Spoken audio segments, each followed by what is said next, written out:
And we're back. Listen, it's Thursday night. I got a little something right there. A little gentleman Jack on the rocks. How you doing? So listen, we're gonna have some fun tonight. It's been a few weeks since I've been off and working on a new podcast. Coming out soon, slowly phasing that one in. But of course, I'll always be doing my interviews too. So can't wait. Shout out to my boys at Mission Accomplished Podcast, Kyle and Mike. Thanks for the shirt, guys. I got one coming to you, so get ready. But right now, I got Erin Toughill coming on because we got to talk about it. She's successful career in combat sports, did the bare knuckle thing. Now she's doing the podcast, but I want to get her take on everything. I want to know everything about this woman because I like her. I like her style. So let's get her up right now and talk about it. Yo. How you doing? How you doing? How you doing?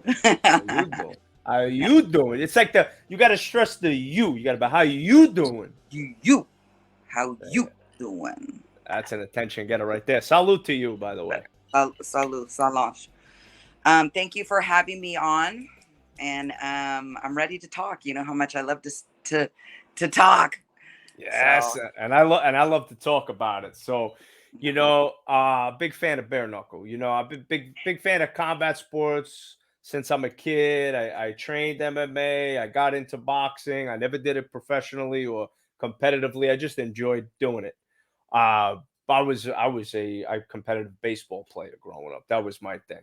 But much respect the people that put the hard work in. I've been around professional fighters since I'm a kid, and just seeing what they do has always amazed me because I'm like, so much sacrifice that goes into fighting. You know, a lot of people don't realize. I think the combat sport athlete, and correct me if I'm wrong, but I think the combat sport athlete is probably the hardest working athlete on the planet in respect to the fact that there's so much sacrifice and time and effort put into training to get ready for one night of fighting.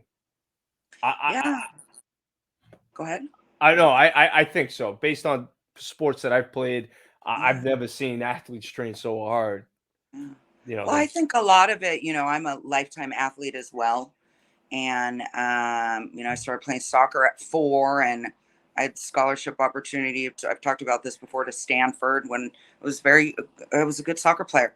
I played, you know, when I was in 9th grade. That was really some of my last types of sports I was playing because I got into a lot of trouble. I went to 5 high schools in 3 years, but I loved sports, but I was angry, at a chip on my shoulder. So even with the soccer, and I was doing softball, I was on varsity when I was a freshman up in Washington. Wow. So what position did you play? I was pitcher. I'd play first base and shortstop. So I was good. And then with soccer, I was right wing. I would just tackle the shit out of people, smash people, and just fucking smash, and you know, shoot goals. So, you know, fast forward, blah blah blah blah. Finding this because I needed a cathartic outlet, and I was still very athletic and blah blah blah. But training, you know, I never did soccer and all that stuff on a pro level, but I did it on a very high level for my age group and whatnot. And yeah, going back to what you were saying, we do train extremely hard. And the biggest difference, obviously, is this is an autonomous sport. It's just you.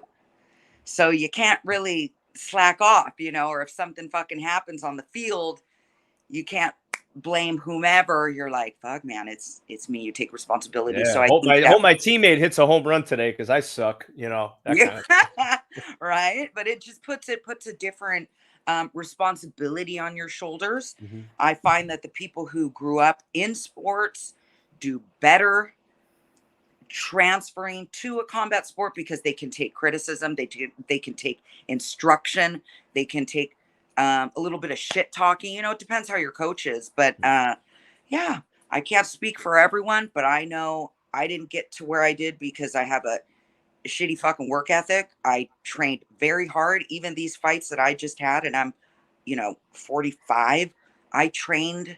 God bless you, because you look like you're 35. You look at least 10 years younger. I don't know how. I just think it's what's your nationality? Sicilian. So my dad is half Irish. He's from Philly. And Okay. so my whole family would go back east. Everyone always thinks I'm from the East Coast because that's like how I am. Yeah. And then my mom is from, anyone who's familiar with California, my mom's from Wilmington in San Pedro, and she's half Chinese and half Sicilian. Wow. Yeah. So What a my, mix. yeah, it works. It I'm works. t- But man, kept me young. I think it Ooh. keeps me young. But sometimes I go, how did I? It looks so. It looks okay. And you fight too. I mean, not for nothing. That's a pretty face you Not got there because not for you know. nothing. So the Irish. All right. So my mother's a Sicilian. My I mother's figure Sicilian. you're Irish and Sicilian, or Irish and Yeah. Italian. Yeah. We just actually found out the whole spectrum of me. So on my father's side, they're Northern Italy, so Naples and Irish. That's on my Yeah. dad's side. And then Mm-hmm. on my mother's side, Sicilian, we found out we also have Greek and Egyptian blood too. So that's Because there's a lot of that in the Sicilians, like that's why we yeah. were so dark. And the Northern, that's why they're all white, blonde hair, and blue eyes. People forget it's like there's nationality and ethnicity, Right, two right. different things. Yep. So, but yeah, it says tough sport. So I've seen people who lazy as fuck. They don't last, but Mm. I always see, like I said, the people who come from sports background, wrestling, especially those Huge. guys are, They that's a, transition great. that's a grind. I think that the grind in Mhm. wrestling is harder than what we do as fighters. So, And that yeah, weight cut, they cut. And I remember my buddies wanted to get me on the wrestling team, but I always said, I got to cut weight. I'm good, bro. That wasn't for me. yes, But I give them a lot of credit. They fucking killed themselves cutting they weight. kill I was like, themselves. damn. And the training, hours and hours a day, just and you see, I mean, they're savages. So all those things translate well, but like we always see, it's like there's people forget this shit. There's talent everywhere. There's Mhm. talented people everywhere. Work ethic is not, so Mhm. hard work beats talent when talent doesn't work hard. Like that's just how it is. And I've been around a long time Mhm. and I've seen it. I've seen it. All the day ones. I'm gonna Yeah. be a fucking champion. Cool. Yeah, that's Show it. up every Yep. fucking day. Well, that's They're like the people, New Year's resolution. I'm going to go to the gym and lose weight. Then they show up for 3 weeks and they realize, nah, I'm not doing it. yeah, this shit ain't for Yeah. everyone. And I get it, man. I get it. I'm not, I try to be objective with stuff as Mm. well. And I get it. It's cool. It looks cool. We do cool shit. We go cool places. There's people who specifically enter this sport because they really don't have the heart to fight. Mhm. They just want to have the popularity or their social media. Okay. So That let me come from a professional. Let me ask you that question because that's a really good thing that you brought up. Do yeah. you feel now with social media and followings and verifications and all that good stuff that everybody's after? Do you feel that's a huge, like a bigger influence for people to get into fighting? Because I'm seeing like a lot of like organizations are paying very close attention to the people that they get on their fight card that have a big following to get more views and stuff like that. Is that a Yeah, I mean, challenge? this is a business, you know what I mean? So Yeah. if on the promoters or whomever's matchmaker, the promoter standpoint, of course it makes sense. They want the views. Maybe the person isn't that great or whatever the shit is. I Yeah. really don't know. That I understand from a business point of view. Is all the social media influence a factor? Absolutely.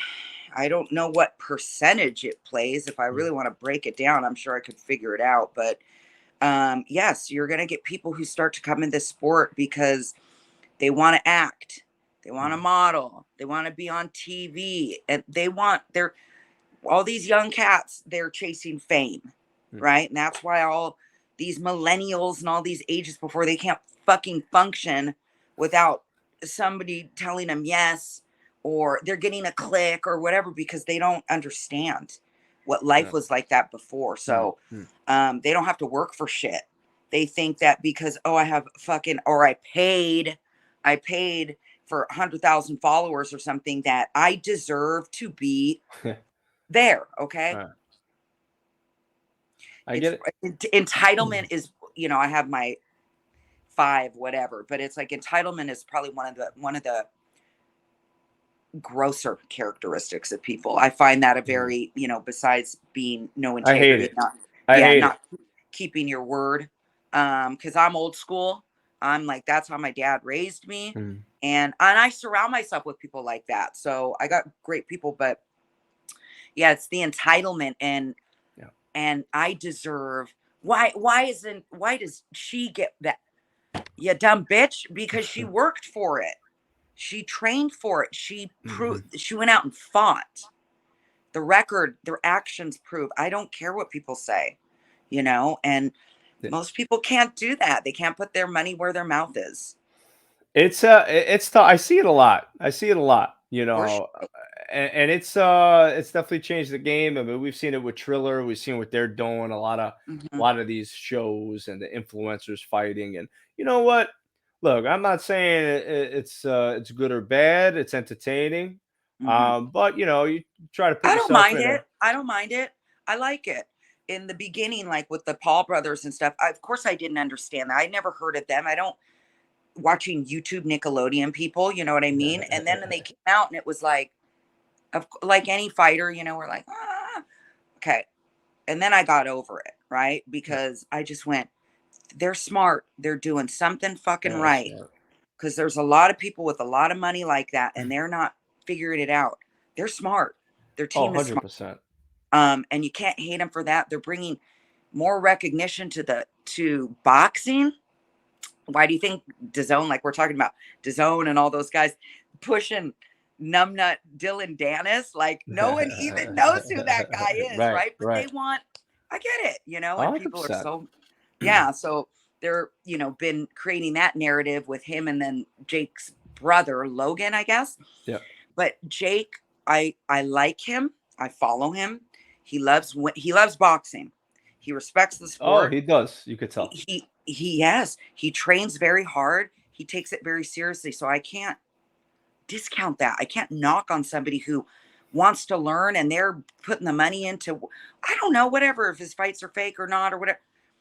I think some might be, some might not be. Could be. This is sports.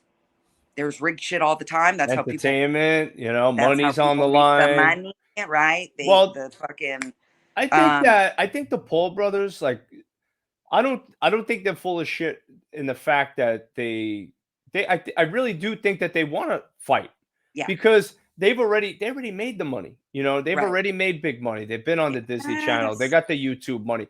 I could understand if it was like, I got to figure out a scam, how to Yeah, fucking get yeah, in there. yeah. They already made it, so they're not doing it for the money because they Right. already got that.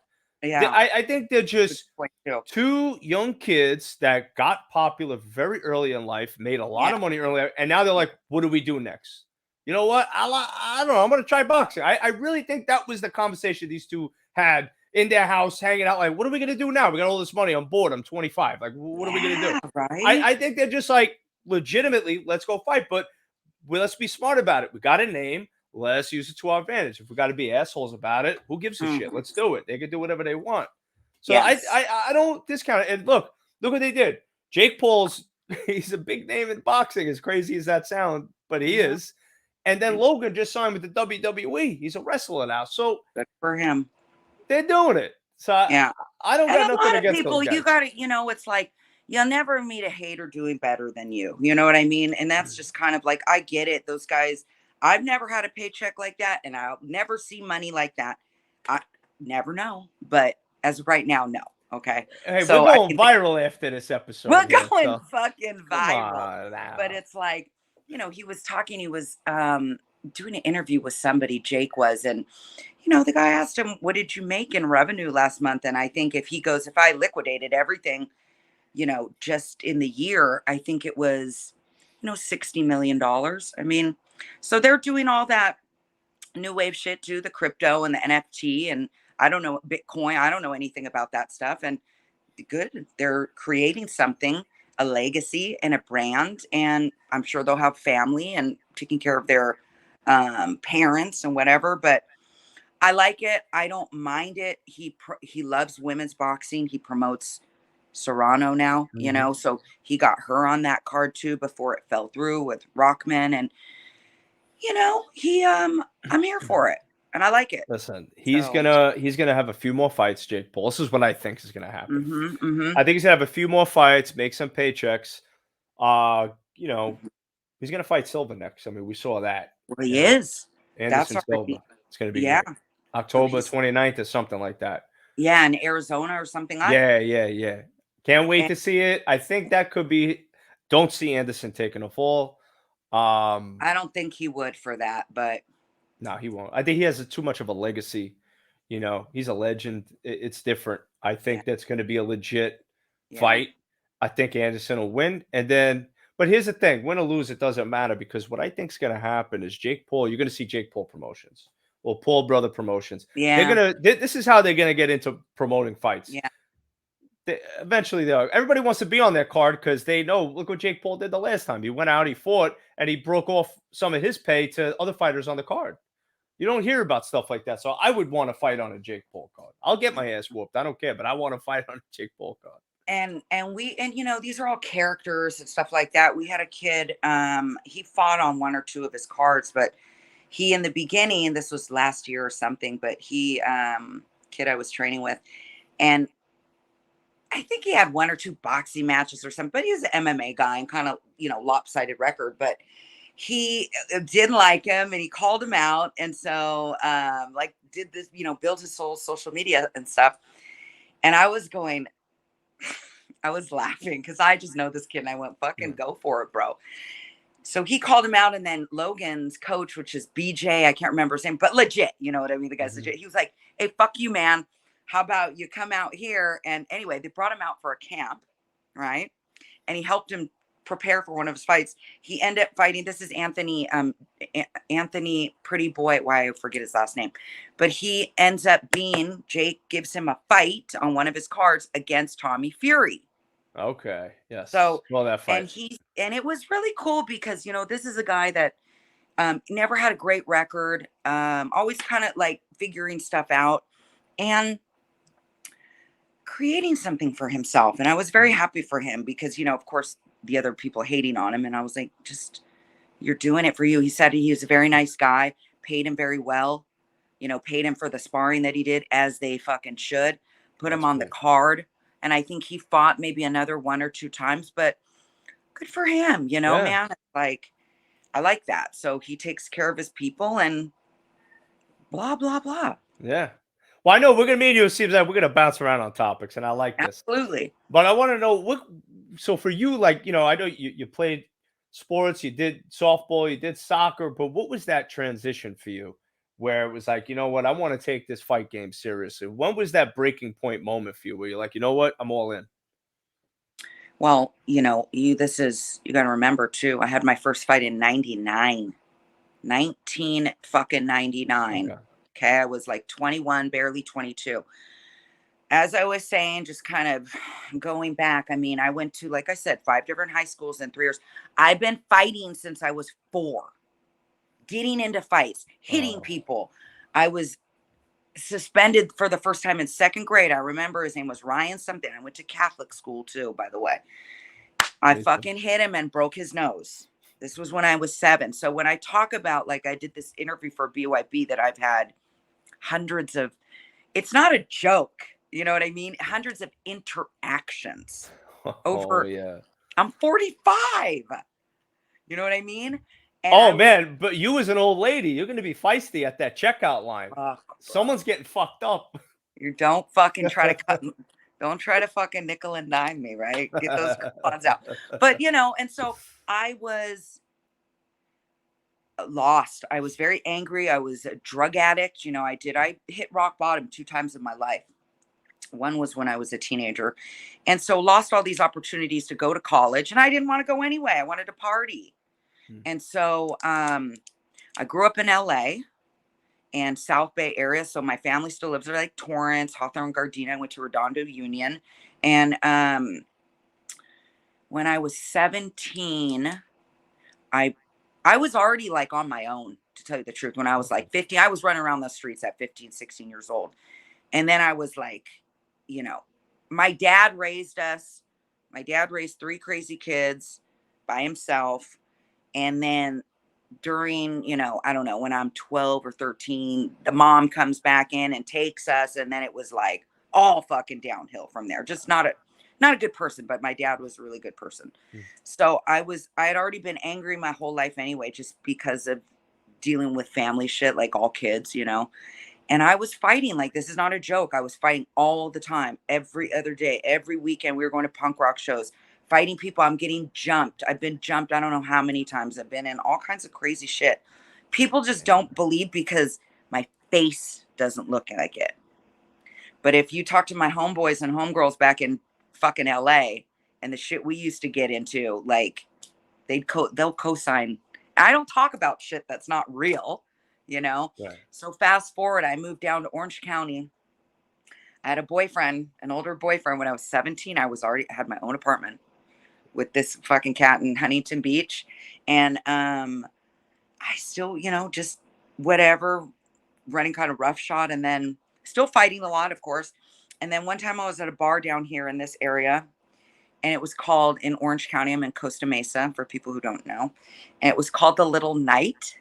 Okay. And it was like, I was going to bars with fake IDs when I was 17 years old, 18. They Oh were yeah, paper. I've been there. I've been They there. were paper back then. That's how fucking old I am. Wow. So Hey, listen, I, I'm not too far behind you. yeah, we're like, give or take this, but we look good. We look good. Listen, you So know. I just remember I was at this bar and fucking end up meeting my future coach there, who is Sean McCulley. He was, if you ever heard of LA boxing, it ended up being franchised and it went everywhere. And UFC ended up buying that Wow. and they turned it into, anyway, it was one gym in Newport, Costa Mesa, along Newport and the 55. Still there. It's a different gym now. It's called LA Boxing. We had Obakar would come in there. Tommy Morrison came in there. Fucking everyone. Antonio Inoki would come in there. Okay, because Sean they were doing pro wrestling. Inoki would send his All Japan guys there. Mm. Unbelievable people would walk through that door. The sparring that took place, like old school shit that you'll never see again. Sean, I posted some pictures the other day. He was trained Mark Kerr. Mark Kerr and I fought in Japan back to back one night. Wow.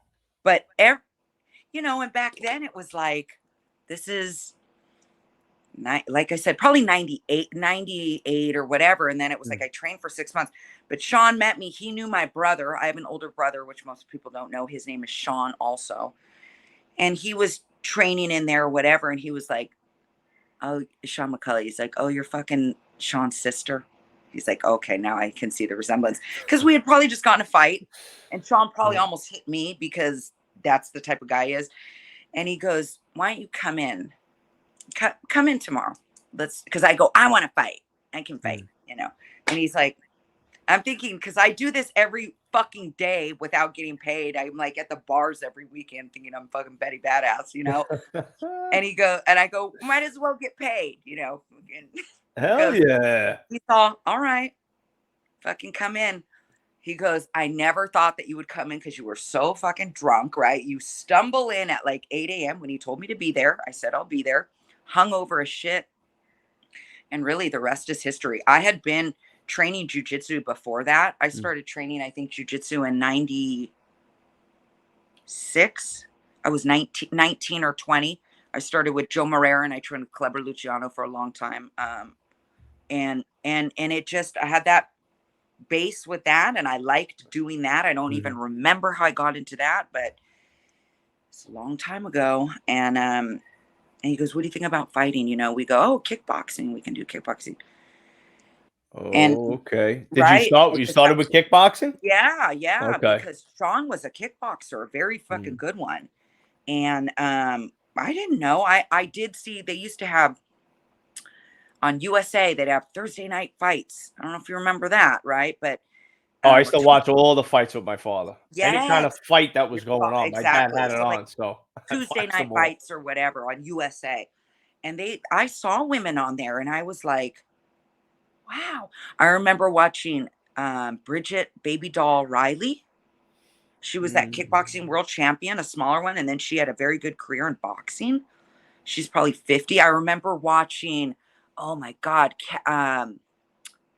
Kathy Long, the Okay. kickboxing champion, right? Like, and I was young and I was Well, like, we're going back in late 80s, early 90s, right? yeah, but I was a Yeah. kid, young, Yeah. but I Yeah. was like enamored. I thought it was really amazing. There was something about him. But then Hell as yeah. I got older, 17, 18, they were still fighting, Mhm. in the 90s. They were still on TV. So, um, I never had the intention of fighting. I was doing the same thing back then. There wasn't the UFC was taking place. They were like, come on, it didn't even get legalized till like 2005. Mhm. They were going to go bankrupt, right? Mhm. So we were fighting. If you were fighting back then, you were crazy. You loved to fight. We had all wrestlers come. We had everyone across the board. Like these were real people. We had Olympians coming in there, Mm. and people like me who maybe had a sports background, but we were like, let's try this fucking shit out. I don't know what Yeah. it is, Yeah. but let's try. I love to fight. And I cannot stress that enough. I love to fight.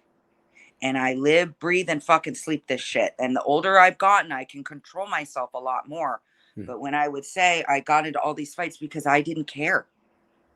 And I've had a guy broke my arm before in a fight.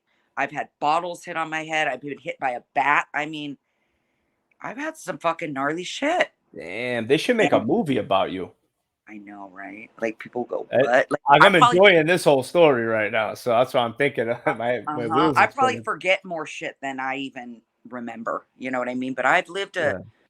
a pretty crazy fucking life. And but that's that. So going back to Sean, it wasn't he liked me. He took me under his wing. We're still friends. He's a brother to me, lives in Costa Rica and he trains people.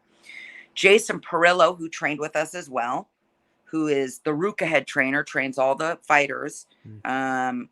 Him and Sean are like this. So Jason and I, if I see him, I'm cool with him, but he came up with me too. And we had a lot of people that ended up having storied careers that came out of there, but very famous people. And I just went, sure, I'll try this. And I got my first fight.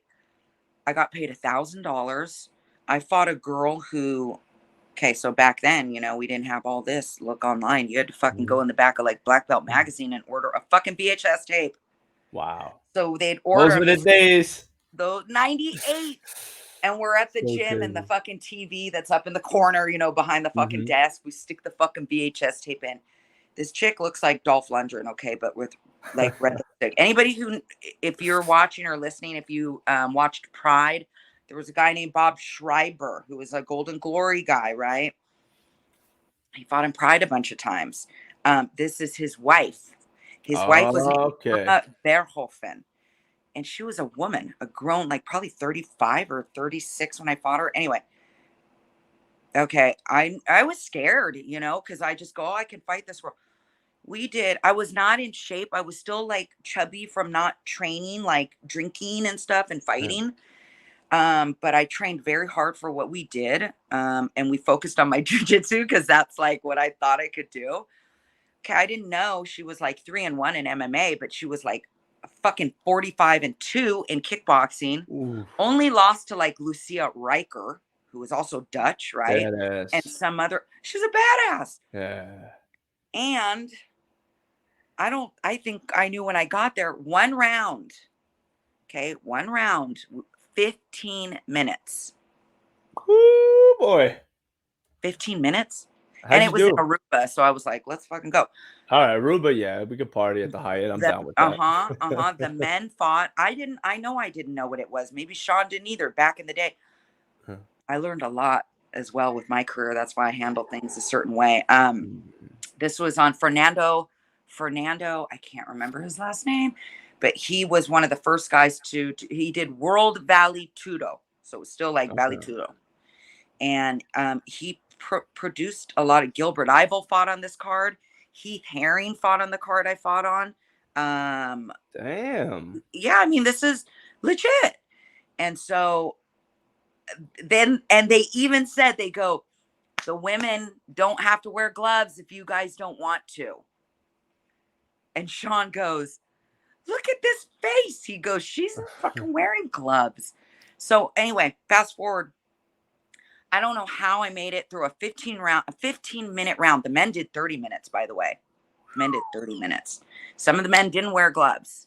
And actually, a lot of Brazilians fought on that card. And I can't remember, like a lot of Waliji's guys. And they ended up being, they're very good coaches now. A lot of people know them. Well, if you didn't wear gloves, your opponent had to take their gloves off. Like it had to, both of you, it had to go down like that. We'd Right? have to agree on it. I'm sure she would have been fine with it. But I was like, you know, Yeah, and I just know halfway through the fight, I'm fucking dying. Okay. And there's one time where I was like, I couldn't even get up. And I had to have the fucking ref pick me up. I was not going to quit. I got to draw with this bitch. Okay. And actually, I should have won.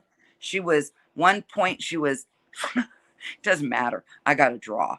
And I was like, yeah, wow, this is incredible. You know, and it just, Sean had so many connections to Japan because him and his brother were wrestling there, and they had he had created another gym called, I'm sorry, what was the name? University of him and Rick Bassman, who used to work with a lot of WWE guys, but it was called Wrestling U or Wrestling University, but it was in this area, and it was a developmental camp. Okay. And they would fucking bring them through, and then they'd shift them to fucking WWE, All Japan, New Japan, like, so yeah, I mean, that's pretty cool. Yeah. And they were like, oh, you want to do wrestling? And I'm like, nah, I'll just fight. And Joe, I mean, look, the bottom line is like, I never got in it to be somewhere. It was because I really love to fight. You enjoyed it. You did it. I enjoy it. For pure joy. Yeah. I enjoy it. It's like in my bloodline. And but that was good that you went the direction you did, because you put it towards a positive. You made some, you know, because you get in a fight in a bar, more than likely is going to be a big problem after. Well, I'd be in. Look, my story is like many others. When I say this too, it's not like I'm this like fucking anomaly. I'm probably rarer for women, obviously, but a lot of men, it's like, should be in prison. Exactly. Or dead. Because most of my friends, the ones that I grew up with, gangsters and stuff, they're in prison or dead. So, and I was a child, like 13, 14, running with like, thank God, you know, I'm here for we're all here for a reason. And, but yeah, man, I mean, I'm lucky I was able to channel it, but I struggled with stuff for many, many years after that. That wasn't the last time I got into altercations with somebody. You know, it's probably I think the last time I was actually in a fight was probably 10 years ago, maybe. And a street fight. Yeah. Okay. Because somebody put their hands on me. Well, then it's open game at that point. But I used to just be random. I was like, what? Bang, you know. Yeah. So that was me. My dad, the way I was raised. My dad was tough guy, you know, back in the day. And my grandpa was a Golden Glove boxer. My father was definitely really good with his hands. And my dad was I was always scared of my dad growing up. You know, I didn't want to piss my dad off. And my father was like, if you ever get into a fight, you make sure you hit first. That was my dad's thing. He's like, you know, I'm 5'8" on a good day. You know, he's like, you're a shorter guy. He's like, you know, these kids are going to be bigger than you. He's like, if you feel like you're going to get in a fight and they get into your personal space, pop them. And I was like, I'd rather deal with the fight a kid. Yeah. Then go home and deal with my father and tell him, I got cracked. I didn't do anything. I was like, nah, I'm good. I'll start swinging. I don't care. So that's how I grew up. It was like, you know, and not that I looked for trouble, because I never looked for trouble when I always had fun. But, you know, growing up, you have fun, you party, same thing, fake IDs, going out. Trouble finds you sometimes. So I was never afraid to swing. And in nothing, you know, we say this too, even when I go out, it's like, I don't go out and part. First of all, yes, I like my drink. I like to have my tequila. I like to get fucked up. I smoke cloves, but I don't live like that. If I was fucking doing, I wouldn't look like this. Exactly. People forget that, but I try to balance, you know, I have fun, and I take my work very seriously, and I'm a professional. And, but yeah, man, you know, when you have that chip on your shoulder, it's like, people always forget. It's like, why is everyone? Well, you're the common denominator. It took me a long time to figure that out, that I was the problem. You were the Okay, I thought it was. Then that's everybody the else. evolution of Erin Toughill, right? How I started to become a better version of myself and owning all my bullshit because I'm like, this motherfucker made me hit them. No, Erin, it's because you're a fucking maniac and you have anger issues and you can't, and you need therapy, you know. And Yeah, I've but been you found your therapy in the gym. That's the best part. and outside that too. So I've Yeah. gone through therapy many times over my childhood because I was a Mhm. fucking problem. I was a Mm. problem. And then I sought it on my own at different times later in my life. And it paid dividends. It was really, I needed that, you know, because I like to talk too and I like to hit things. And it was conducive for me both parts. So I've really grown a lot in the last, I didn't even find out who the fuck I was until probably like I'm 30, 36, 37. Hey, That's look. why you get these 20-year-olds that are like, think you don't even know who the fuck you are. You're Exactly. 30. Shut the fuck up. You don't know who you Uh, are. yeah, It's you're just true. still growing. We're still growing.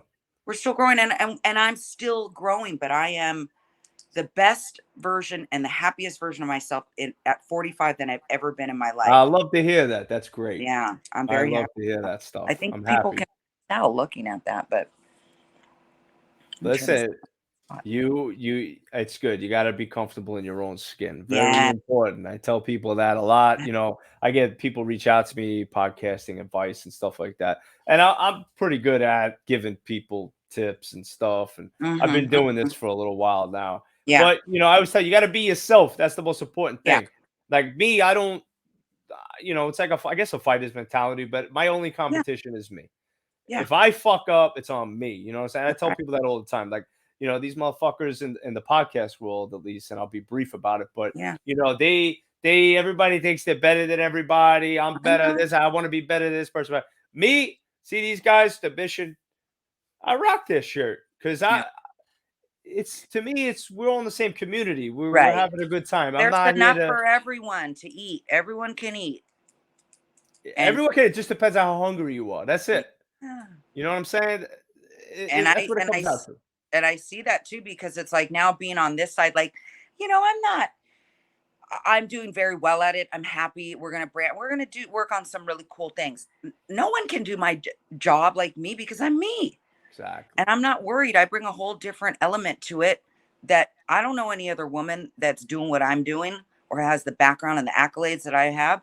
I worked very hard for that. So, like, you get people that in any industry, even in dog rescuing, which I'm in as well, and I foster animals, you get these fucking people. We're in the same community and they're fighting each other. Well, I don't agree with you on this, and our rescue is better. I just think, God, you're fucking They missed the lonely. whole point. You miss They the missed whole the whole fucking fucking point. point. The whole point. The It's mission, everything. You it's miss it. bizarre, but It's these are crazy. unhappy people, Yep. So you remember when people are, and I go through points too where I like to talk a little shit, but as Fuck yeah, overall, I'll talk shit. I don't give a fuck. yeah, but as overall, my life works very well. I stay in my lane. Hold on, sorry, and yeah, man, you can tell who's happy and who's not. Yeah, listen, it's actually easier than people think to be happy. I think the people they get into situations, they meet people, they get into Mm, certain things happen to them, and they mm, don't. All they have to do is get out of it. A lot of people don't know how to get out of it. They get stuck. They get yeah, stuck in these crazy relationships. They get stuck with these crazy people, situations, everything, and they don't know. And it's like all you got to do is take a deep breath, take a step back, analyze everything that's bad in your life, and fucking get rid of it. You yeah, can't do it, but yeah, and I get it. It took me a long time to figure that out too in my life. I right, was riding with the wrong people. yeah, I had, wrong motherfuckers doing stupid shit. And yeah. but you figure, either you figure it out or you don't, right? You live by the If sword, die by the sword. So you figure it out or you don't. yeah, it's simple. And no one said life was fair. It ain't fucking easy. Life is not easy. I would have people write to me and stuff, and they'd go, "Your life seems so okay," because it is, because I designed it that way. Right, right, right. But I also, if I kept going down the track that I was going, I mean, it takes a lot of internal work and owning your shit and being like, okay, I'm the fucking cause. Like we said, I'm the cause of all my problems. If I stop doing this or stop hanging with these people, I'm very picky who I let into my life, even though I'm Mhm. around a lot of people. I'm very gregarious. But but I'm also lucky I have great people I can trust. But it takes work. Hell yeah. Work. So And that's there's no secret. There is no secret. It's just hard work, and your hard work has paid off. I love the end of bare knuckle fight, by the way. I love The the end of second that. one I liked, the first one, same thing. Josette's a fucking dog. Mhm. She's that bitch. Oh yeah, She's she's tough. like me. She would never look. I like her. We had it out, even though she beat me. It's like I want to get her on my show. I don't give a fuck, dude. I fought you already. She knows. We tried to get her. I could have fought her in MMA and boxing. They wouldn't do it. Mm. We get people like I said, this is why this sport is good for them. Maybe they're not successful in these other sports, and maybe they're taking these fights for a paycheck because you got to feed your family, and they don't care if they win or lose. I don't really like seeing that, but I'm not going to knock it either. This it's just a certain way. So I don't fight like this. I don't fight with my head turned and throwing women. But And you when don't need to. mm-mm. For But it was a hard for me. I still haven't watched right. that fight. I've watched even my one I won. I've watched clips of it. I don't really watch Mhm. myself. Even my pod. I don't listen to stuff. Oh, I don't watch Um, I don't watch any of my shit. yeah, I When don't. I like if I could edit with my eyes shut, I would. Yeah, yeah, I really don't. I Yeah. just kind of go with the intuitive with everything, and it was a split decision. And yes, of course, I thought I won. But I could see how she won too. It was just Mm. different. And this next one, it was like same thing, fighting a young gun with Sonia. Still trying to get her on our show too. I know she's got some. She's I know very both. nice. Yeah, I know both Mm. ladies got some great stuff coming up for BYB. So, fighting her, it was like I knew what to do. All I need is one time. You know what I mean? I took that lesson. I trained so fucking hard for that next one because I had posted I was going to retire. I cried. I was like, you got to fucking be joking because I had fought boxing 3 times. Okay, look, like for people who know, if you ever look at my Wikipedia, and I jump around a lot like you, Mm. I had a very long history. Boom, pulling out of I was signed to Strike Force. I was the ranked number 2 after Cyborg. Her Mhm. and I were going to fight. It was ranked very high in boxing and MMA at the same time. I had a pain pill addiction. This was the second time I hit Mm. rock bottom in my life. I pulled out all those fights because I would have never passed the drug test. Okay. Yeah. I lost everything. I was homeless. I lost my fucking $90,000 BMW. My condo I had to get rid of. So this is like 2000. I was struggling with pill addiction for several years, Mm. 2006, 7, 8, 9, 10, probably 5, 6 good years. Mm. And Yeah, sorry. I pulled out all these fights, and then I got one more offer. I think it was the beginning of 2011, and it was on an Indian reservation, and I should have been able to I lost on a decision. I should have been able to beat this chick with my fucking eyes closed because she's nowhere now, right? Mm. But I was on enough drugs to kill a fucking village. And I just remember after that, I got popped because I tried to go in and I was doctor shopping. I was taking up to 30 Norco a day. And Wow. so at the end of because I just fucking didn't care anymore. I was like, I Mm. lost everything. My career's fucking over. I was feeling sorry for myself, Erin. So I was just fucking in it to fucking win it. When I do Yeah. drugs or fucking fight, I'm like, I do it to the fucking nth degree. So I tried it anyway, and this doctor was like, "Can we do some blood work on you?" So yeah. Oh And boy. then whenever the tests come back, and they Yeah. go, they had pulled my DEA record, and they go, Mhm. you have like fucking 10 doctors on here. It's against a federal offense. So she and she goes, "In your liver shutting down, right? Because you're taking so many narcotics. Like that's what happens. You're gonna die. Overworking that So liver. Yep. you work that liver just like alcohol." And so then I remember, and she goes, because she could have, it's a federal offense for that. I could be in prison right now. I've never been arrested. Never been arrested. All Wow, with this, all those fights, God bless. I wouldn't have gotten the job on American Gladiators. I wouldn't Mm. have, there's so many things I would have never gotten if I had And that, wrapped. that was one thing I wanted to ask you about the gladiators because I used Mhm. to love that show. Yeah. But I wouldn't have Love gotten that. stuff like that if I had a rap Mhm. sheet. Look me up. It's all public record. Anything that's on me is fucking out there, right? Right. That's why I'm very transparent. I don't give a fuck. So blah blah blah blah blah. And then I had to retire, and it took me a while. That's when I lost everything, and it was like a 2-year process to kind of figure shit out, and was wandering and lost. Then came back here and just systematically rebuilt my life for the last several years. So I obviously my last MMA fight had been like 8 years before that. And then I had stopped boxing a few years before that because I wanted to concentrate on MMA. And I had fought Layla and lost to her. And then there was a girl who was ranked above me and I beat her. This is probably 2005, I think, or 2006 maybe. So Layla I fought in 2005 and she beat me, and that was a big fight. And then I took a fight with another very tough woman, boxed the shit out of her. Then they were begging for a fucking rematch. And then 6 months after that, my dad died. We were in Utah or Nevada or Reno for this fight. It was an all girls card.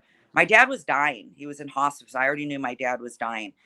He died 3 days before that fight, and I still stayed and fought. I don't know why. I think I was out of my mind. I've gone through a lot of different points in my life. This girl, Laura fucking Ramsey, this bitch hit me so fucking, I don't even know if it was hard. I just shouldn't have been fighting. This was my first TKO. I've never been knocked out like a cyborg knockout. I've never been knocked out like that. But she hit me with this overhand, and it sat me, the spacers on the right, the judges table was right there. So the spacers opened, they broke. I fell out of the ring, and fell onto the fucking judges table. Okay. Oh. Now, if you really know boxing, if you completely outside of the skirt, you get 20 seconds. Oh, it's 20 seconds, right? Yeah. If you fall within it, it's 10. If you fall like outside of the ropes, like within the skirt, it's like 10 seconds to get back in there. If you fall out of the fucking ring, they give you 20. So if you get it up at that point, yeah. And I got up. I just remember I fucking, because I'm that dog, and blah, blah, blah, got back in. The guy was like, oh, I'm not going to fight.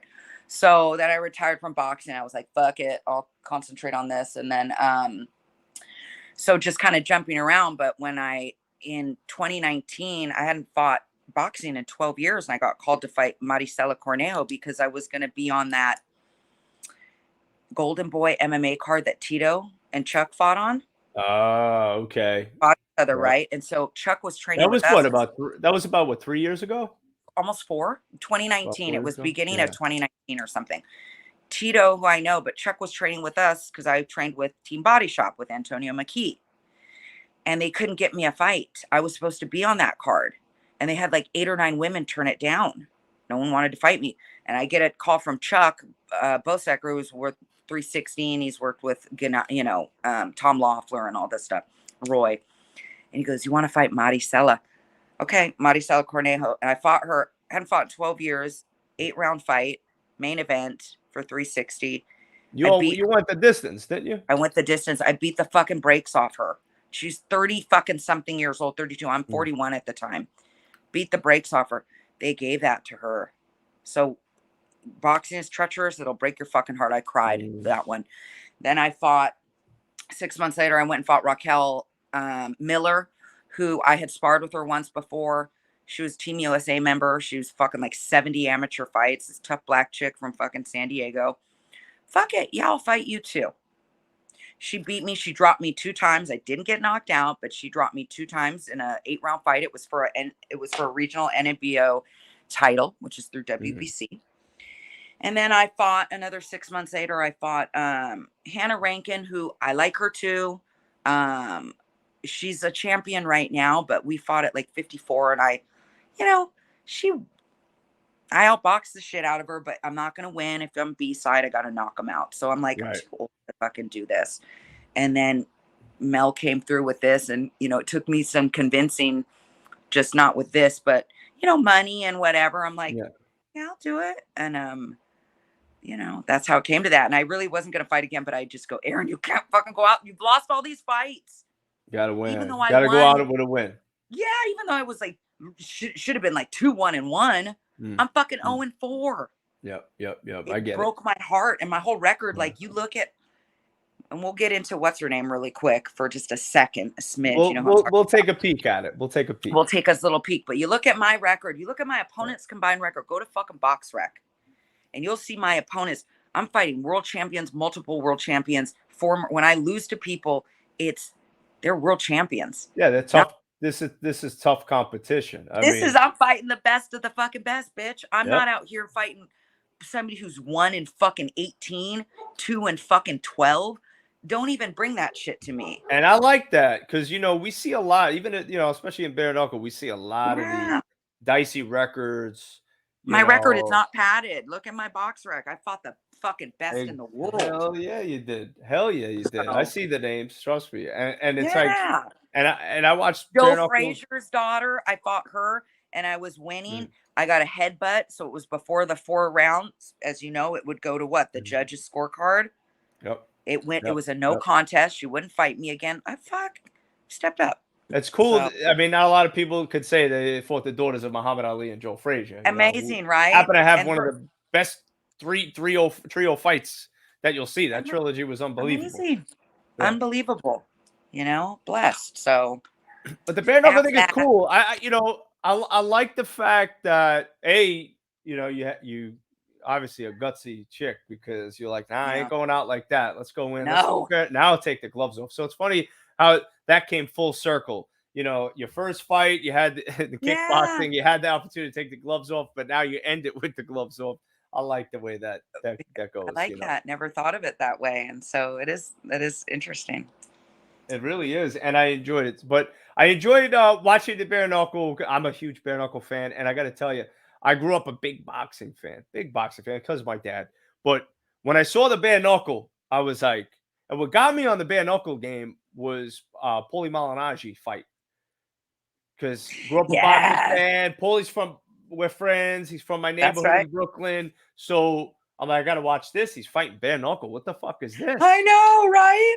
I was like bugging. So I watched the fight. It was great. I really entertained. All the fights were. And I loved that. How long ago was that now? It had to be about 2019. Had to be 2019. Had to be. I feel like it was before that. And he fought the Artem, right? Artem Lobo. Yeah, so let's see. They started June 2018 is when they did the first show. Fuck. So it's possible. It was 2019. 5 years ago or something. 2019 for sure. Okay. Yeah. I'll check. I'm gonna check. Let me just see how good my memory is. But I want to say it was like June of 2019. Yeah, right. Let's see how good this old brain works. What do we got? This fight was, well, let's see. I'm seeing, I think I'm right. I think I'm on the money here. It was July 2019. July 2019. Wow. I was a month away. All right, I'll take it. All right. But I saw that. I had to be sold on it, you know, because I had actually had been asked, not for BYB, but I think it was Dave Feldman when he did that first one that he went bankrupt on or defunct or something, because I didn't even know the guy's name. And I was still doing my boxing, but it was in Wyoming or something. And somebody had approached me about it. And I was like, no, I'm still boxing. You know what I mean? I was like, and my boyfriend at the time was a very high, you know, he used to be a very high ranked pro boxer. And he was like, Erin, this is very unprofessional. Yeah, like, you know, and then it just developed, and I was like, man, I just watched it, and I've watched the, like we say, I guess I don't know, it's pretty amazing what happened the last few years. Yeah, no, you know, both credit to both promotions. They're really doing it. Yeah. Of course, in the United Kingdom, they've been doing it a long time out there. But you know, mainstream. Come on down to America. That's where you're going to get all the hits, all the views. Well, that's why I like BYB and BKB do those very successful cross promotions. Like, love it. Look, I'll tell you, like, I don't watch BKFC. You know what I mean? Like, I don't watch, like, I watch fucking boxing. And now I watch our BYB people because I'm working with them and I want to be educated about them. But I'm not watching BKFC or other things that I'm just, I don't know. You know, so I didn't really understand what was going on. I saw some of the girls just MMA junkie and stuff like that, but you know, Yeah, it's cool. I'm interested to see where this whole thing is gonna go. I think it's gonna be very big. I think Yeah. it's gonna be UFC big. It's gonna Yeah. get there. It's gonna take I time. think It's gonna so. get there. It's I definitely think on the so. and I think the bare knuckle now probably has an edge because Yeah. you gotta remember there was no social media when UFC was coming up. That's right. UFC really built so there definitely has an advantage with the bare knuckle with social Mhm. media helping engage the Mhm. followings and all that good stuff. So Mhm. I think it's Yeah. pretty good. You transitioned really well into the podcasting though. And I wanted to touch on that because Yeah. I enjoy it. Brandon, Don, great guys over there at BYB. Of course, Mike and Mel. I like those guys a lot. Paulie, I love Paulie. And, now to see you in the mix too. I mean, that whole team that BYB put together, that broadcast team, everything is Right? just unreal. Goldie, Yeah. Benny, right? And then you got Claudia, Claudia Yeah. Trejos. Like, I mean, I'm telling you, when I went and saw that first fight when it was at the Hard Rock or whatever, and I went and saw, I was like, Jesus Christ, the production value of this is like incredible. And I fought Really for good. many, many places. And it was. And I came back, not because I needed the fucking paycheck. I do Mm. it for fun. It's a hobby. I can make that money doing what I do. It's because of how I was treated. We were treated so well, and they like, I'm a hard ass with Mel. I'm like, no, Mel, I need this. He goes, God, Erin, fine. So, and he makes shit happen for me. And I like that that. means a lot. So, and I think I'm easy to work with too. I do what I need to do and get my job done. And here we are. Listen, if I'm working with you, I ain't gonna push it too much, Aaron, because I'd be afraid. I may get a little cross check. You may go You back to might. your soccer days, and I'll be like, oh boy, all right, let me behave here. Let me be careful. Let me be careful. I gotta watch what I say because That's right. my mouth starts running sometimes. I gotta be careful. I gotta always that little guy in my head. I'm like, chill, bro, chill I out, think you're forget it, chill. It's the chill. East Coast mentality, It's that Brooklyn mentality. It always stuck Uh-huh. with me. So I'm like, oh man, I gotta watch what I say, but I can't help it Great. sometimes. Great. It's Either great. I could be a flirt or a jerk, one or the other. I don't know. I kind of go What sign are you, Joe? Cancer. You're Snap, Cancer. snap, snap. You know what I'm saying? I'm a crab. I know your sign very well. I know your sign very well. I know most Uh, very well. But even my team, even when I was talking to Mike a while back, Mike, best guess, what's your sign? He's like Scorpio, and he goes, my wife is a Gemini, like you. And I'm like, yeah, like he gets it because I'm a Gemini and we're crazy. I know Don Brandon's another Scorpio. I always it's fun for me, and I believe in it. You know what I mean? And we get along accordingly, and I haven't had any problems with it, so I'll run with it. Might as well. Might as well Yes, run with it. Speaking of yes. running with it, Pink Tyson, she ran with it. She got the dub, and then she had something to say after the fight. She Good for calling her. you out. She wants to taste you, but I want to get your opinion on that situation. We don't spend an extended amount of time on her, but let me just so that people who I wasn't in the mood on Saturday when to give the fucking rundown. You know what I mean? I don't need to do that. Let her shine. I've shown enough time. She can have her spotlight. Like, you want to call me out? Okay, I'm gonna get in there, but I'm not like this ain't fucking WWE. So I was happy she won. Good for her. How her and that's the first time we've ever had words. So I trained a girl named Chelsea Anderson, who I post a lot about. She just had now she's 6-0, and she just won a WBC regional title. She fought 3 times for 360, which is Tom Loeffler's promotion. It's a club show out I'm sorry, in Montebello. They have a lot of great future stars on there. And it's a club show. And I never heard of this person in my life. Okay. I never fucking heard of this person in my life. Only until the beginning of the year when she fought on Top Rank. Chelsea fights at 135. I'm the bad cop. Chelsea's good cop. I love doing that. I'm fucking go who's who in the zoo. I go check it out. And they're like, oh, this girl is like whatever she was, 10-1 or something. And I go, oh, okay. Maybe this is a girl that we can fight. You know what I mean? That's like I watch boxing. That's what I do. Mhm. I live it. I watch this. Now, this is the objective person. I was mortified. I'm not gonna lie how bad she was. Okay. all shit aside, whether I'm going to give the truth, right? It's not personal. If you don't like how I fight, I don't give a fuck. But my record shows that I can fight. I know what I'm doing. Um, they put her against another. I checked this girl's box rec and I was like, she lost to that girl who was 6-6. Okay. So you look at all their, opponents, you go to box rec and it's like, 1-0-20, 1-15. Okay. I get it. You got a building, you give them a little bit of padding in the beginning. But if you're squeak that way into top rank and you're 10 or 11-1 and you get worked by a 50 fighter, you probably shouldn't be boxing. Okay. We called her out. Why? You have 10 more fights than we do. Or, I think Chelsea was 4-0 at the time, or maybe 3-0, 4-0 probably. And we had 2 more fights. I went on there to top rank and I tagged Chelsea. I go, this is who we want for your next opponent, blah, blah, blah. Okay. Her fucking manager, I don't give a fuck about her. She doesn't nothing to me. Okay. If I interview her, I see her for a fight, I'm cool. We can be cordial. This is the fighter Erin talking right now and like what's going on. Her manager, Gelke, who just has horrible reputation. Everybody knows him. He comes into my DM. This is the first time I've ever had anyone do this. Is this you fucking talking shit about so-and-so? Yeah. What the fuck are you going to do about it? So he came at me because I shared these messages with certain people. Okay, gotcha. In the fight game.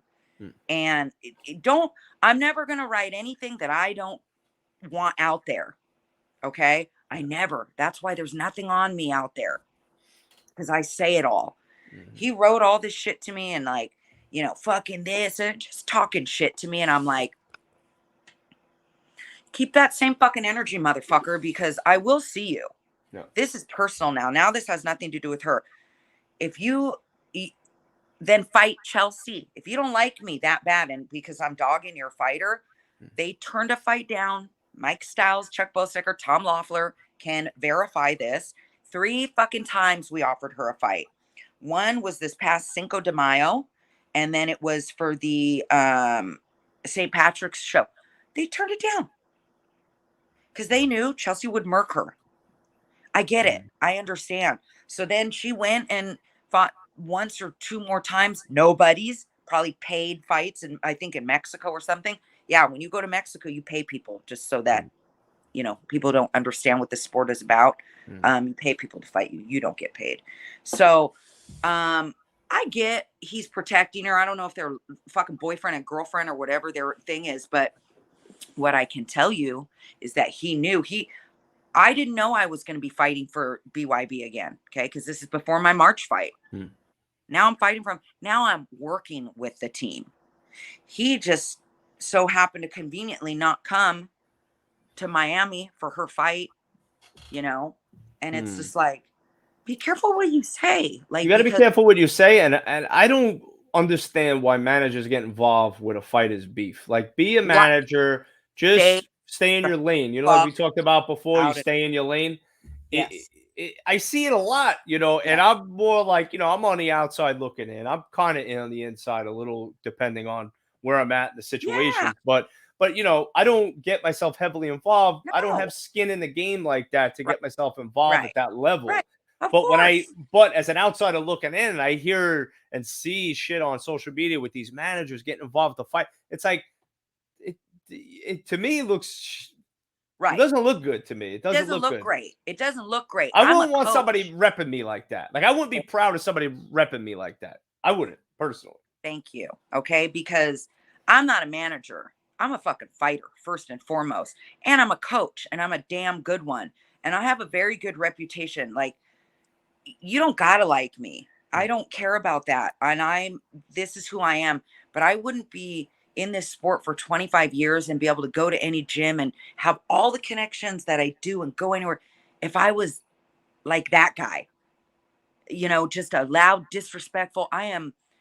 Just don't come for me. Don't come for me.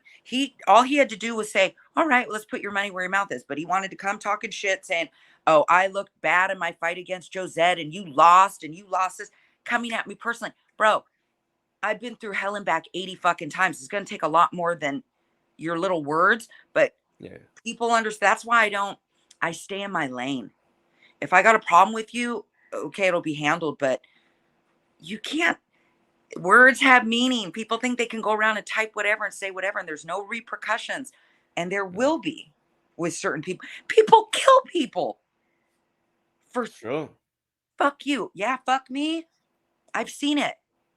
You've seen it, I'm sure. It's like, Oh you yeah. know, I'm Listen, not it's trying to go to jail. I'm not trying to go to jail. I don't want to go to jail. I like my life. I got a that's a lot to shitty fucking place. lose. That's a I shitty got a place. lot to fucking Either lose. two people go to jail. Idiots that don't know how to not stay out of jail, or What I people mean, that have never been to jail and then they find out right? the hard way. And That I don't need to. And they declined the fight. Okay, that's the bottom line. Now yep. she's personal with me. She never really, to tell you the truth, she never said anything about me online. But she was like, "I'll fight this person." I went to her page and I go, "Then fucking fight, blah blah blah." And then she blocked me. That's fine. And then before her fight coming up, I see an alternate site for her looking at all my stories, like, block. You know what I mean? So, look, I what I know of her, like I said, I've never heard about her in my life. Is she a nice person? I don't know. I really don't care. I'm not friends with her. If I call one of her fights or I need to interview her, I can do that. Just stay in your fucking lane. Do I think she hasn't been successful as a boxer? Okay, and that's a fact. She's come into this for a reason, because she can't be successful. She could never hang at high level. She can't hang at. She's amateur level at best. So even Tim Bradley, if you listen to his dialogue and what he was saying with her, he was like, she's very green. She's the amateur level at best. So they padded her record really well, but once you get to that point, you got to start fighting good competition. She's 5-0. Why not? Okay, that's fine. You come to bare knuckle, good. I want you to. Do I think she looked good in that fight? No. You're crossing your feet and doing all these other things. Like, I think she's going to have a problem when she fights. Jessica Link normally fights at 125. Mm-hmm. I think she's going to have a problem fighting girls that are like Monica Medina or like Patty Juarez, or even some of these other girls that are really, they're those dogs too. Yep. And what are they fighting? 135, right? I think so. 45, And Tyson 35? at that one at 35. And then she wants to fight me at 160. Look, I've done more with my record than you will ever do in your lifetime. And that's a fact. Okay. And have very decorated with certain things. And purse for purse, that's fine. I'll fight you in the street. I don't need a purse to fight you. Like, get that. You don't scare me. Your husband or your manager doesn't scare me. The people who I don't talk shit to them. I respect them. You know what I mean? I'm not dumb. I stay in my fucking lane. They're my friends, So I don't know where this 49-1 record that people keep saying, that I think they said it on the podcast, but somebody else goes, a couple people, when I posted that thing about her sliding my DMs, like, she's 49-1 on Mars, maybe. I've never seen the only records. She's one loss in MMA. She got murked 10 years ago. We can fight MMA too. I like that too. She's now like 12-11-2 or something in boxing, combined with an opponent's combined record of 5 and fucking 1,000. Okay. You'll never succeed. Look up her opponent's records. So they're showing, all right, so I see 12-3. Okay. I'm on BoxRec, so 12-3, 2 knockouts. So read off the opponent's records from the start to the finish. So what I'm seeing, I'm just reading here. So if anybody else is watching, I'm not talking shit. I'm just reading. 0-2, 0-5, 4-0, 0-2, 0-6, 3-6, 16-6, 15-25, 5-25, 1-9, 5-6, 1-5, 6-3, 6-6, 17-18. Okay. That's what I'm saying. That's what's facts. You look at mine, 24-0, 9-0, 15-1. There's that stuff matters, you know. So be that as it may, they tried to create something with her. And it, you know, she was training, I guess, at the TMT with those guys in Vegas, and she made a very vocal thing that they dropped her. Look, if you can't fight and you don't look good, what is in it for them? This is a business. They can't make money off you, you know? And I don't, I didn't have a problem with her calling me out. I'm not like chomping at the fucking bit to fight some 130-pound nobody. So that what you can make, do you think I'm scared of you? So I fought everyone in the world, you know, that it's been in my timeline. Purse for purse and all that stuff. Like, I'm not going to, you can't use my name to try to facilitate your career. Worry about you, fight good people, and worry about your career. Don't worry about mine. You know, it's like, I know she's about pride and stuff too, but I listened to, first of all, I couldn't understand a thing that she said in the ring, and 99.99% of people didn't either. And, you know, I removed that video. It's like, I gave it its little run and its little viral fucking thing. And it was like, that's it. I know they lose sleep over me. I'm not losing any sleep over them. I don't care. I wish her the best in her career. I hope she comes back and fights for BYB. I'm sure she will. And if she wants to keep doing boxing, do it.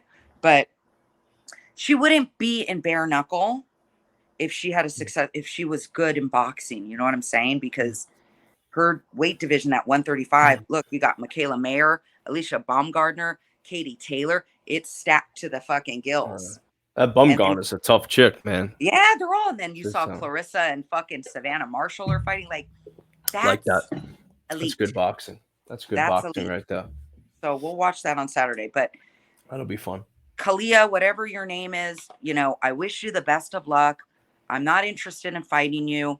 That's that. I'll interview you anytime. I wish you the best luck. I'm sure you're going to do fine in BYB, and that's it, you know. But move on with your life. You could always go back and fight Chelsea. Sure, they'll put you on a 360 card. There's one coming up.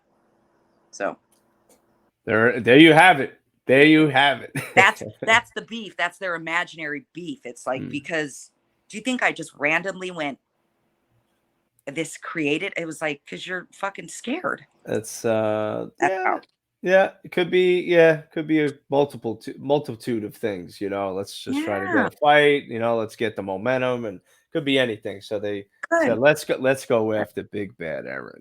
Yeah, I'm a bully, you know, and everyone's like, you're a bully. I'm like, I'm not. I'm really actually one of the fucking nicest people. Well, I could tell. I like talking to you, and I talk to a lot of people, and I'm pretty good at engaging with people and understanding personalities, and I could tell me and you could probably put a few back together. Oh yeah, just a fucking. I don't know how long. I love to talk. Obviously, we're at 1:15. I don't know if you cut it off at something, but I did want to touch on, you saw the other day, for anyone who, if you want to follow me, it's Coach Toughill, and that's my Instagram, and I have a Facebook one too. But I'm creating, and I think we're gonna do it on Patreon. Is that how you say it? Patreon? Oh yeah, I got my Patreon. Okay. So I'm creating tutorials for boxing. This, right? Right here? Yes. Coach Toughill. Perfect. Yes. So I'm creating, I have a website as well that it's run through Wix, and I have that. It's a very, you know, and maybe I'll transfer stuff to there, but for now it'll be on there, and we're doing 2 tiers. I'm just going to push the first one right now. It's $4.99 a month. You're probably going to get 1, maybe 2 videos a week, and it's all boxing based, only boxing. I speak very clearly. I think I explain to where a 4-year-old can understand, or somebody who's elite. So that's an important thing with coaching. They're not super long. They're maybe 5 to 7 minutes depending. So it keeps your attention, and in great detail. So it's just going to be that across the board. And then we're going to launch like a second tier, which will be more in-depth, maybe longer ones. I'll also be doing a once a week, like a live for my subscribers. I like Yeah, that. I thought so. Dawn was helping a little bit, but I have a web guy who does all this Mhm, stuff. And when I want to ask somebody, I ask Dawn too. And Kyle is my other guy. And so once a week doing like a live, I don't know, 15 minutes, and people can talk to me, and then mhm. doing other virtual stuff. And that'll be more expensive, but something, because I have a lot of really cool stuff coming up. And and for years I've been giving my what I do for free online, and I don't have a problem with that. But it's like, Hey, listen, I think it's good to put a value on yeah, yourself. You right. know, it's good. That's a good thing. It's not a bad thing. No, I saw, If and you feel you I know have my value worth. to give, it's worth Yeah. something. You know what I Yeah, mean? and it's like I'm open to that. I know my worth and I know my value, and it's Hmm. like um that's our sponsor. That's Kyle works with them. He's the Excellent. chemist. So shout out to Aftermath Essentials. But yeah, so that, and then we're just working on more, maybe, doing some more interviewing and commentary and just across the board for combat sports. So Well, I'm excited. What you, about you? What's next for you, you? oh man, next for me, we got fight game, baby. Fight Yeah, game. Get ready. It's gonna be huge. Fight game. Cannot yeah. wait to drop this thing. Yeah, tell me about that. So fight game, me and Jake Hager, he's a pro wrestler with AEW. He used to Okay. be with the WWE. Now he's with Yeah. AEW. Rolls with Chris Jericho, and Okay. he's also NCAA Division One wrestling. He was a Scary. state champ with Oklahoma. So he's a Wow. big boy. Big boy's like Big, 6'5", big dude, great guy. I'm friends with him and his wife Catalina. Catalina is yes. just great, Great people. beautiful, funny. And we just started gotten to talk about it. They were like, "Yo, we gotta do a podcast." I think me and you would do great on a podcast. She's like, "I was thinking the same thing." So we're like, you know what?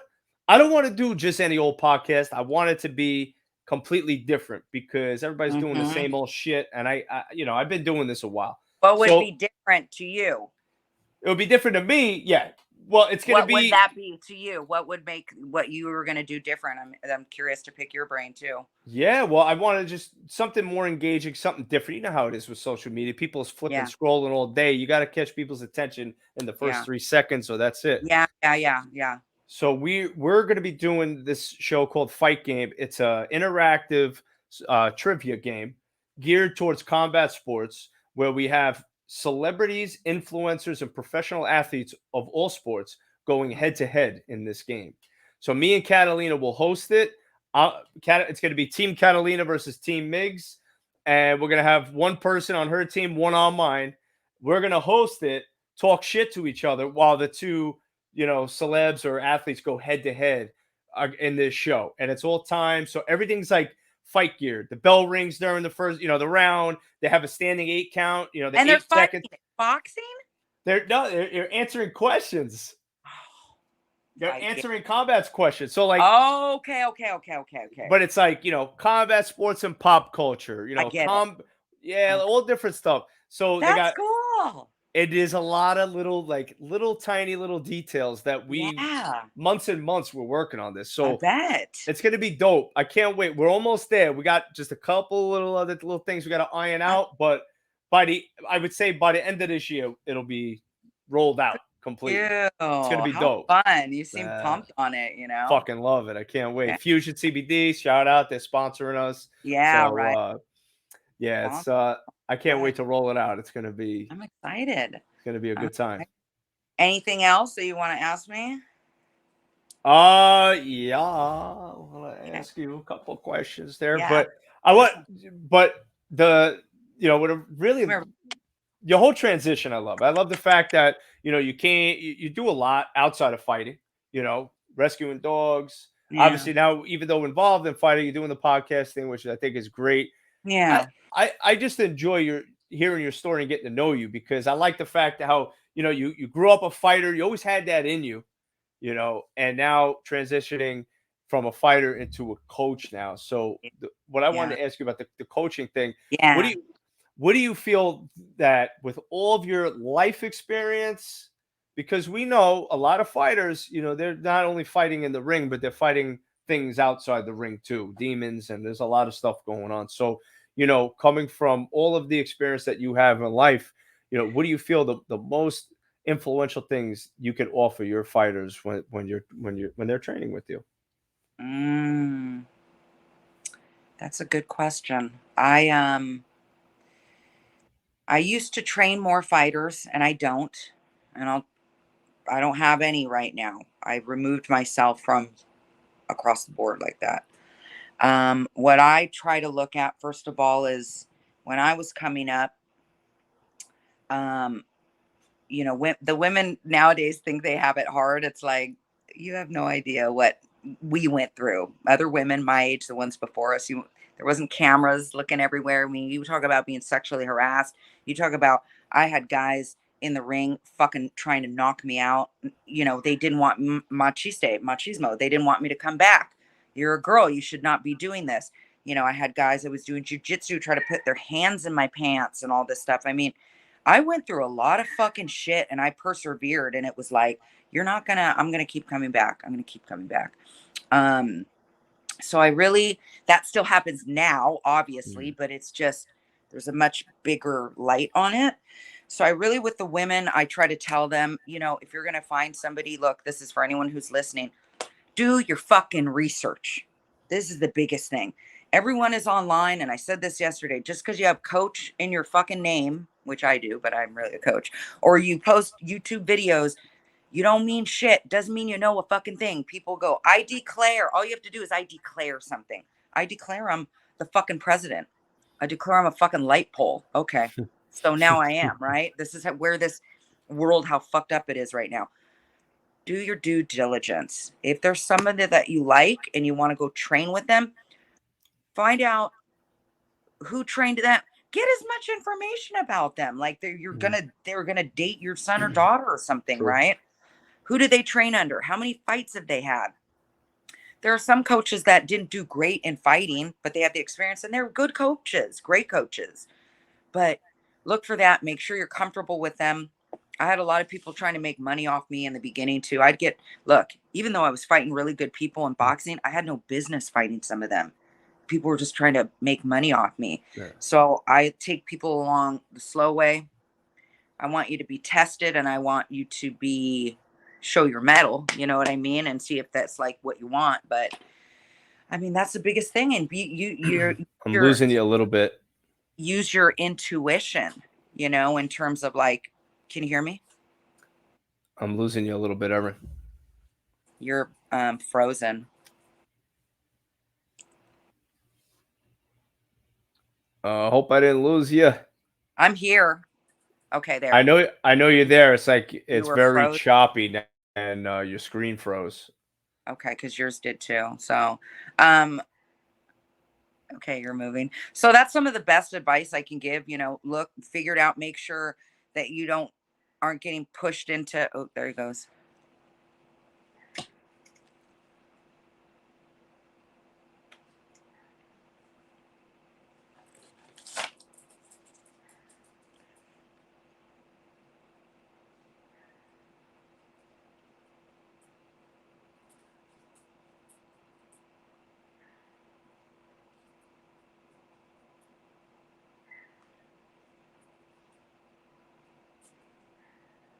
Hi.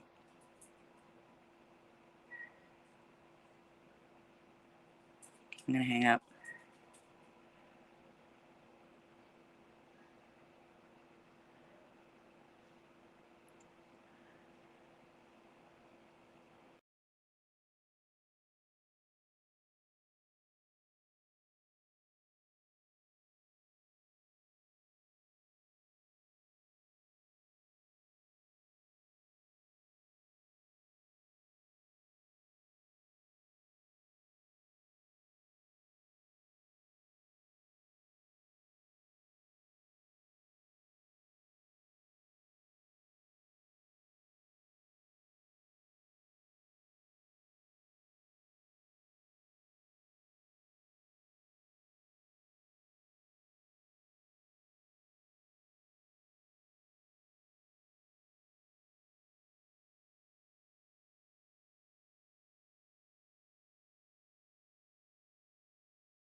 What do I say about that pause right there? My bad. That was my internet. Never happened to me before during a podcast, at least. Everybody's internet fucks up. It happens, but I always take pride in having fiber optics. But some shit went down, and I just checked my router. My router didn't go out. Router was on. It was still running, but I did the old unplug and plug back in and back up and running again. But while I was gone for the 5 minutes or however long it took, this shit was still running, the stream. So I'm happy to report StreamYard. Definitely a high recommendation now because I was actually afraid once this thing went out, I was fucked. Like, there we go. I just spent over an hour having a great conversation, and now it's not being recorded. But StreamYard continued to record, even though my internet crapped out and I closed Chrome completely. That's pretty dope. Much respect to the people at StreamYard. You guys thought everything through. I like that. I like that. So definitely worth it. I pay, I think, $25 a month for StreamYard. I get like 50 hours of storage, which you could delete, older episodes and stuff like that. Because a lot of the stuff I'll put on YouTube. So may as well just delete, the storage. So this way you always have space. And then the lives, I think it's like 20 hours of live per month.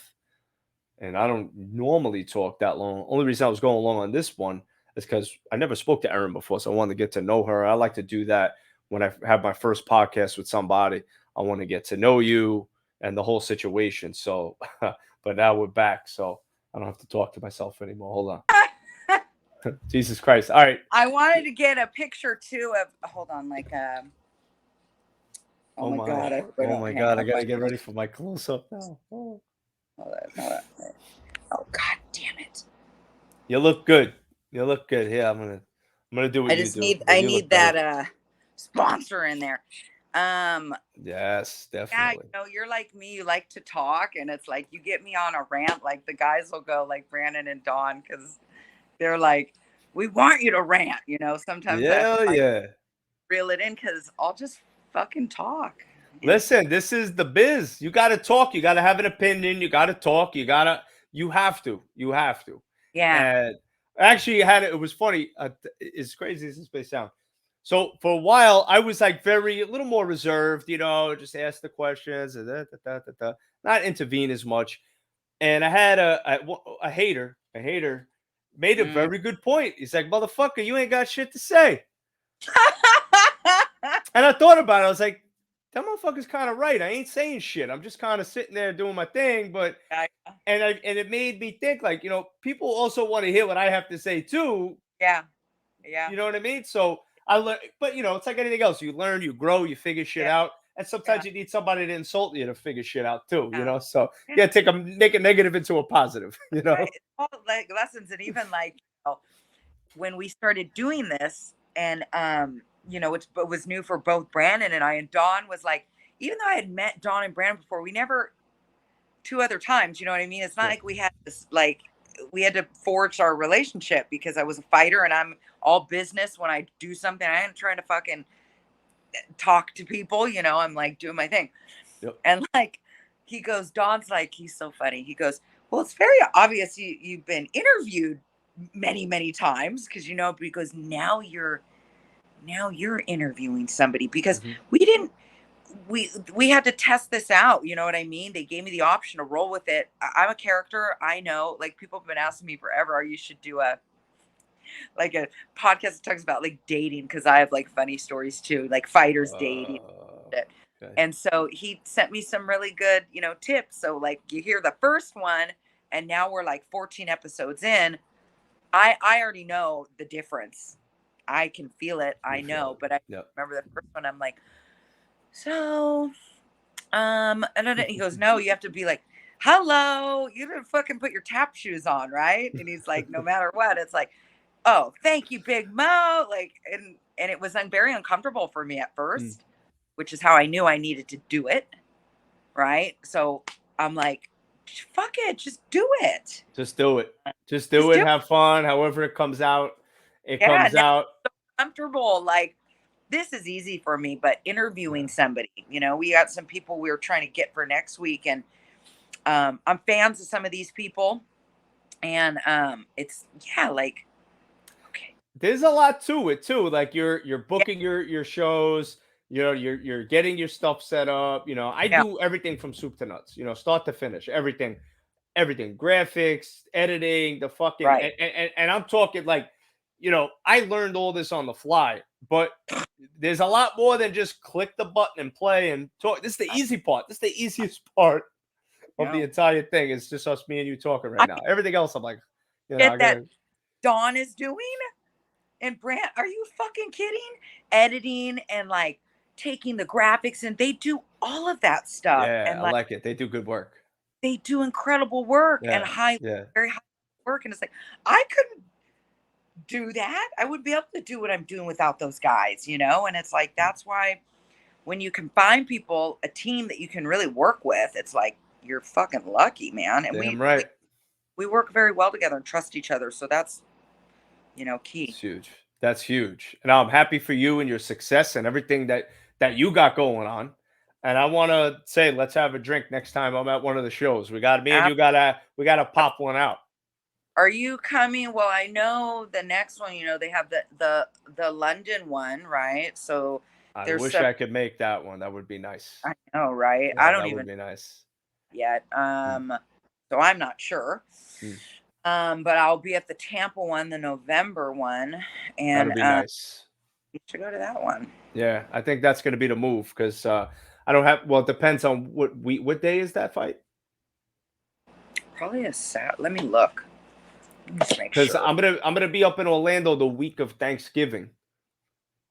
Uh, What is that? The last weekend, the last Thursday of the month yeah. of November. Hmm. Um, Hold on. I'm bad with this stuff too. They're good with this stuff. It'd be Oh fuck. great if it was the Saturday after Thanksgiving. That would be perfect. It might be. So the one in London is October 16th. I think that's a Saturday. Okay. Well, look at just the fucking. That was my calendar. You're gonna have to look it up. I can't. I think I removed my calendar app. All good. I'm gonna go on the right now. I'm Remember? gonna go on the BYB Yeah. page and we're gonna find out Sometimes right about now. Friday. These ones were, Saturday. The last ones. Yeah, they're promoting the shit out of London. Where we at? Where we at? Hmm. I have to go on Google. See what Google says. Yeah, April 19th. It's probably a Saturday. You think? We'll just look at that. Here's the schedule right here. Yeah.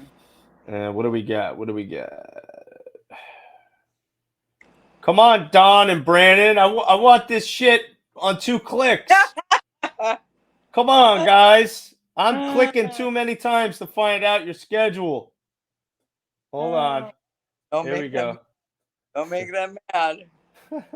Oh, I don't want to say what I Like just saw. Hold on. we brought Greg Bloom in there, right? Saw So that new CEO. I saw that announcement. and I know of him, of course, from his. But man, reading his background, and they put it on there. But Greg Bloom, I mean, that motherfucker, he's done some incredible stuff. So it's like, Mike Vasquez and everyone, they're putting big money into this thing, into BYB, Oh because yeah. they know the trajectory it's on. And man, I mean, you see the people that's involved in this and how high level, and they don't Mhm. skimp on stuff, you know what I mean? And God, again, the panel and just everything. So Yeah. it's a really, you know, It's pleasure to be part of. yeah, it's an exciting time for combat sports, for It sure, is. hands down, hands down. Really, And I'm excited to see how BYB, how it goes. You know, I'm excited to see the future, and they're doing a great yeah, job now. They're working hard, yeah. and November 19th, by the way, so it'll be the Saturday before. So I may Oh, have to make that God. trip because that sounds like a good Yeah, time. No, it's going to be great. And there's going to be, it's like, I can't say what fights are going to be on that London card because they haven't announced some of them. But, and then, Mike had already announced how like Patty and Monica are rematching very cool. that belt, because that was, That is watching it, a must rematch. A must rematch. because I thought Monica won that. And, Yeah, I was surprised at the decision, but you know what? Great reason to run it back. It definitely right? worth running it back for sure. Yeah. So, I mean, that's how that shit works. You just never know. So, yep, Pat dog, she's tough as they come. Her sister comes from that family. yep, So, but yeah, I mean, you and I, this won't be the last time we talk, but hopefully you can make it down to that because that would that'd be be nice. dope. Hell yeah! Listen, you like tequila? I'll drink the bourbon. We got this shit on lock. All right, we're ready. Okay. Hell yeah. Well, Erin, thank you so much. I enjoyed this very much. And just so you know, usually I'll do like a 20-minute when I've already spoke to someone. But the first time let's get it all out. I like to get to know people and wanted to Yeah. get to know Yeah. you.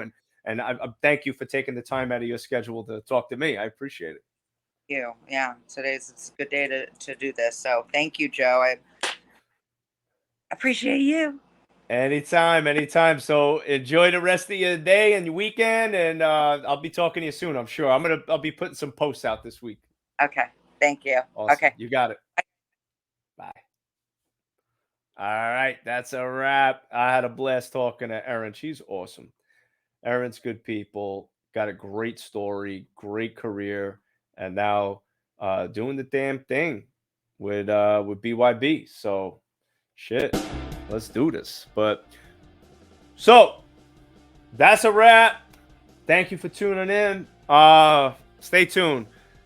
More interviews coming up. I had to take a little hiatus only because we got this other podcast coming out. It's been a lot of work, but it's going to be well worth it. It's going to be a lot of fun. So stay tuned. But now I got to hit the gym. Over here, it's 8:45 p.m. Eastern. And them weights never sleep. So I got to go do my thing. So have a great day, guys. And we'll talk soon. Peace.